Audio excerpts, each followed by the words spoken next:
Many lack the originality to lack originality.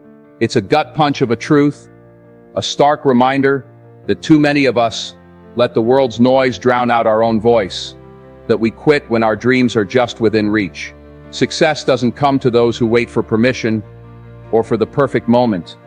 It comes to those who refuse to give up, who push through darkness and doubt to claim what's theirs. History is a testament to this, written by men and women who faced impossible odds and kept going. Today I'm talking about why people abandon their goals when victory is so close, how you can avoid that trap, and what you can hold on to stay the course. Don't give up. Your purpose is worth every ounce of fight you've got. Let's go back to the 15th century, to Joan of Arc, a peasant girl from a nowhere village in France. She was barely a teenager when she claimed divine visions urging her to lead her country against the English. Picture this, a girl illiterate, with no status walking into a royal court, demanding an army. Generals laughed, advisors sneered, even her own soldiers questioned her. She led battles, won victories, but also faced crushing defeats, captured by her enemies, betrayed by her allies. She was tried as a heretic, and burned at the stake at 19. She could have recanted, saved herself, gone back to her village. But Joan didn't give up. Her conviction held firm, and her courage turned the tide of the 100 Years' War. She never saw the final victory, but her refusal to quit made it possible. Now think of Nicholas Copernicus in the 16th century, a quiet scholar, not a king or a warrior. He spent decades studying the stars in a world that swore the Earth was the universe's center. His calculations told a different story. The Earth revolved around the sun. To say this was to risk everything.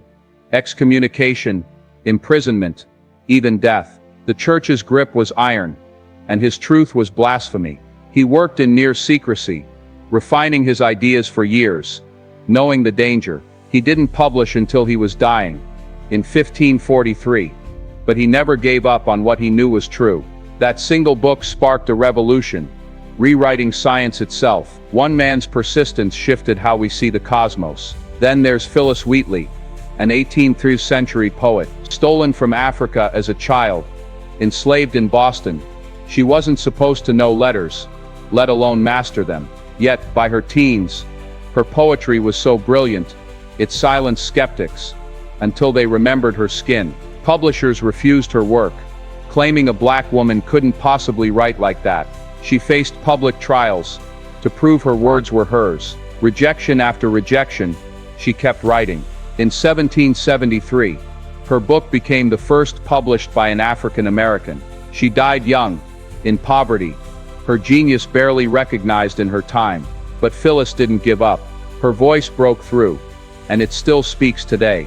And let's not forget Frederick Douglass. Born into slavery in the 19th century, he taught himself to read under the threat of whips and worse. At 20 he escaped. But freedom wasn't enough. He wanted justice. He spoke out against slavery, knowing every word risked his life. Mobs beat him. Newspapers vilified him. Hunters chased him. His 1845 autobiography laid bare slavery's brutality, and he didn't stop there.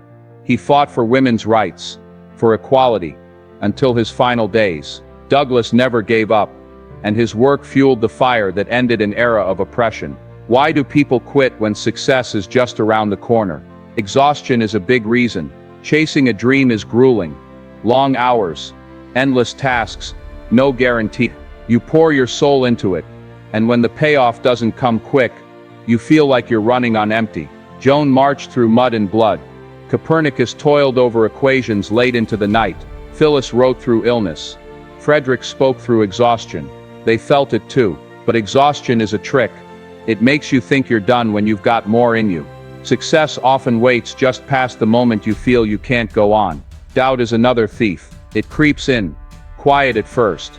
Am I good enough? Is this worth it? Then it gets louder, fed by others. Friends saying be realistic. Family warning you're chasing a pipe dream. Strangers judging your every move. Copernicus heard the world's laughter. Phyllis faced disbelief at every turn. Doubt is your mind's defense against risk. But it's a liar. It tells you to stop when you're inches from breaking through. Success hides behind that voice. waiting for you to push it aside. Fear of failure stops too many. Nobody wants to fall flat, to admit they tried and lost. The stakes were real for Joan, death on a battlefield. For Frederick, failure meant chains or worse. But failure isn't the end. It's a detour. Every misstep teaches you something. Every rejection sharpens you. The fear of looking foolish keeps you from trying. But success often comes after the fall you're most afraid of. Comparison is a silent killer. You see others winning, their lives polished and perfect, and you feel like you're failing. Scroll through social media, and it's worse. Everyone's ahead, and you're stuck. Joan wasn't measuring herself against other leaders. Douglass didn't envy other speakers. Your path isn't theirs. Comparison pulls you off your track, and it's often when you're closest to your goal that you're tempted to quit because someone else's highlight reel looks better. Losing sight of your why is the deepest cut. You start with a fire, a reason that drives you, a purpose that lights you up, but the grind buries it. Bills pile up, days blur, and you forget what set you off. Joan had her divine call, Copernicus his quest for truth, Phyllis her need to speak, Frederick his fight for freedom. When your why fades, the how feels impossible. Success waits just beyond that moment. You disconnect from your purpose. How do you keep going? First, guard your energy. Exhaustion is real, but you can outsmart it. Rest strategically, not quitting, but recharging. Eat food that fuels you. Move your body. Get enough sleep. Joan rested between campaigns. Frederick found moments to breathe. Small habits save you. Make a schedule. Carve out time for your goal. Even 30 minutes a day. Stick to it like it's sacred. Track your energy drains. Cut out distractions. Say no to what doesn't serve you. Consistency beats burnout every time. Second, drown doubt with action. When that voice whispers you're not enough, don't argue. Act. Write one line. Make one call. Take one step. Action is proof you're still in the game. Keep a journal of your progress. Every task done. Every hurdle cleared. A conversation had. A skill learned. A fear faced. When doubt hits, read it. You're further than you think. Joan didn't win every battle, but each fight built her legacy. Your steps build yours too. Third, redefine failure. It's not a verdict. It's feedback. Ask what worked, what didn't, what's next. Copernicus spent years adjusting his model, each error a step closer to truth. Write down 3 failures you've had, and what they taught you. Keep that list close. It's your evidence you're growing. Failure only wins if you stop. Success is often one more try away. Tell yourself, I'll fail my way forward, then do it. Fourth, quit comparing. Your story isn't theirs. Set your own benchmarks. Goals that matter to you, not someone else's trophy case. If you're building a business, your metric isn't their profit. It's your customers served. Phyllis didn't chase other poets' fame. She chased her truth. When comparison creeps in, write down your next step. Today, I'll finish this. Do it. Focus on your race. You're not behind. You're exactly where you need to be. Fifth, anchor to your why. Write it down. Why you started. What it means. Not vague ideas, but specifics.